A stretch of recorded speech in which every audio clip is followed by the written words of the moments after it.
समाचार पत्रों की सुर्खियों के साथ आज मैं हूं प्रणव शर्मा। एक समाचार जो लगभग सभी समाचार पत्रों में सचित्र छपा है। प्रधानमंत्री नरेंद्र मोदी ने कल श्रीनगर कटरा में सभाओं को किया संबोधित। कहा केंद्र शासित प्रदेश को देंगे पूर्ण राज्य का दर्जा।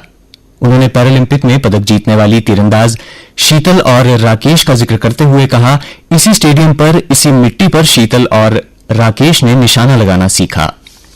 मां वैष्णो के सहारे हिंदुत्व की धार। डोगरी समाज को साधते हुए दिखे प्रधानमंत्री। उन्होंने बारीदार समाज से कहा, आपकी समस्याओं पर कर रहे हैं काम। उन्होंने कहा, हजारों साल तक बारीदार समाज ही संभालता रहा माता वैष्णो देवी की पूजा व्यवस्था।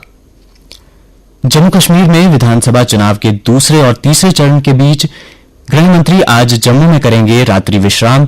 इसके बाद 21 और 22 तारीख को राजौरी, पुंछ, जम्मू व उधमपुर में चुनावी रैलियों को करेंगे संबोधित।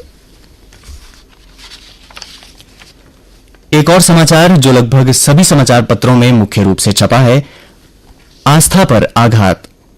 गाय की चर्बी, मछली के तेल से बन रहा था तिरुपति का प्रसाद। एनडीडीबी की प्रयोगशाला में लड्डू की जांच में पुष्टि। हर दिन बनते हैं 3 लाख लड्डू। घी की आपूर्ति करने वाला ठेकेदार काली सूची में। वित्त मंत्री निर्मला सीतारमण ने कहा, देश ही नहीं विदेश में भी लगातार बढ़ रही है यूपीआई की लोकप्रियता। 7 देश अभी तक कर रहे हैं यूपीआई का इस्तेमाल।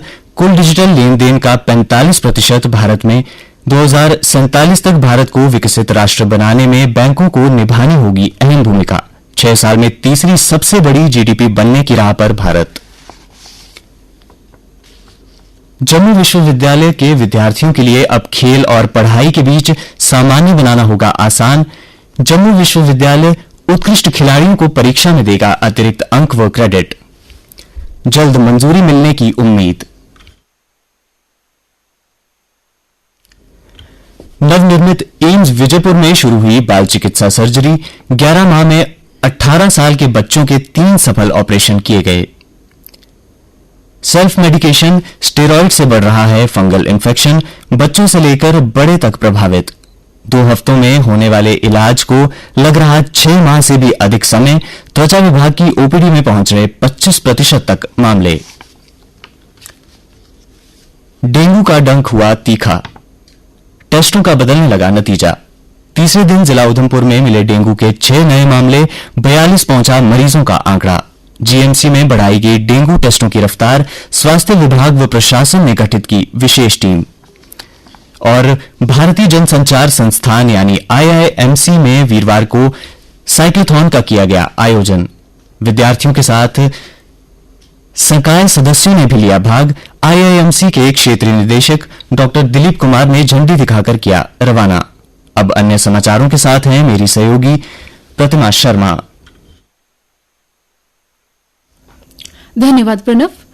नौकरी या काम धंधे के सिलसिले में गांव, जिले और राज्य से बाहर रह रहे प्रवासियों को मतदान से जोड़ने का रास्ता भले ही आसान नहीं है, लेकिन लोकसभा चुनाव के बाद निर्वाचन आयोग इस दिशा में फिर से पहल तेज करने की तैयारी में है।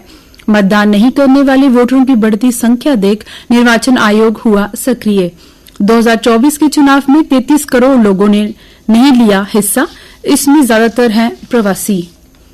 केंद्रीय विश्वविद्यालय जम्मू के शैक्षिक अध्ययन विभाग ने भारत शक्ति कार्यक्रम का आयोजन किया। इसमें छात्रों ने एकता और शक्ति का प्रदर्शन किया।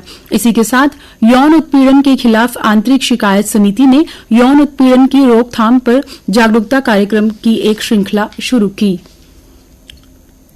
श्री माता वैष्णो देवी विश्वविद्यालय कटरा में स्किल हब सेंटर का शुभारंभ हुआ। केंद्र सरकार द्वारा समर्थित इस केंद्र में आवश्यक प्रशिक्षण सामग्री है, जिससे छात्रों को उच्च गुणवत्ता वाले संसाधन और व्यवहारिक ज्ञान मिल सकेगा। और अब खेल समाचार। बांग्लादेश के खिलाफ भारत द्वारा खेले जा रहे टेस्ट मैच के पहले दिन 6 विकेट पर 339 रन बनाए टीम इंडिया ने। अश्विन ने 102 और जडेजा ने 86 रन बनाकर धमाल दिखाया।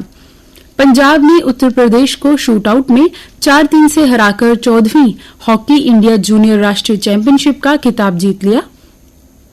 डी गुकेश, अर्जुन अरिगेसी और विदित गुजराती की शानदार जीत की बदौलत भारत ने 45वें शतरंज ओलंपियाड के ओपन वर्ग में मजबूत ईरान को 3.5 बनाम 0.5 के बड़े अंतर से हरा दिया। और अब मौसम का हाल। मौसम विज्ञान केंद्र के अनुसार आज जम्मू संभाग में गरज चमक के साथ बूंदाबांदी होने की संभावना है। कल का अधिकतम तापमान 33 डिग्री सेल्सियस और न्यूनतम तापमान 24.2 डिग्री सेल्सियस रिकॉर्ड किया गया। आज सूर्यास्त 6:31 पर होगा और कल सूर्योदय 6:19 पर होगा।